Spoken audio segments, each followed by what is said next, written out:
Jom balik Cina sekarang sebab si drama ni akan buatkan kau menggeletis guys. Kita kan memang suka love story, never ending sama. What a better love story nak comparekan dengan kau fall in love dengan bad boy. Memang tu yang paling love. Bad boy yang buat the whole class memang pening kepala. Sampai cikgu pun boleh botak tengok perangai dia babe. Liu Shixiao memang handsome, kena yang tebal macam Angry Bird. Loki kita suka. And obviously Tuhan pertemukan dia dengan seorang budak perempuan yang pandai. So Someone yang sanggup buat kerja apa je asalkan dia dapat duit babe. Tapi pertemuan pertama diorang ni start dengan bad term tau. Mula-mula jumpa je macam nak bergaduh. Tapi bila Zhao An ni tahu mak dia yang pernah tinggalkan dia dulu adalah mak tiri kepada lelaki ni, dia buat apa? Dia take advantage from dia punya smart brain tu untuk dekatkan diri dia dengan lelaki tu. Especially sekarang ni nenek dia dah lah memang sakit and she need a lot of money guys. Why tajuk drama ni never ending sama? Sebab cinta diorang ni memang start daripada sama babe. Promise to happy together and the guy really trust her. Tapi disebabkan berlaku salah faham, diorang ni berpisah. And diorang berpisah selama 10 tahun. Babe,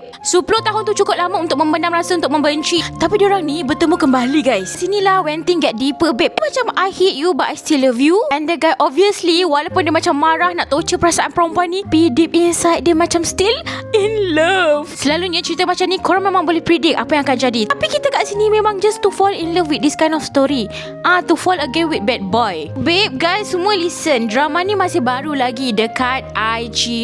Untuk korang selami never ending sama punya love, korang boleh cepat-cepat layan drama ni dekat IG. Let me know kalau korang dah start watching, okay?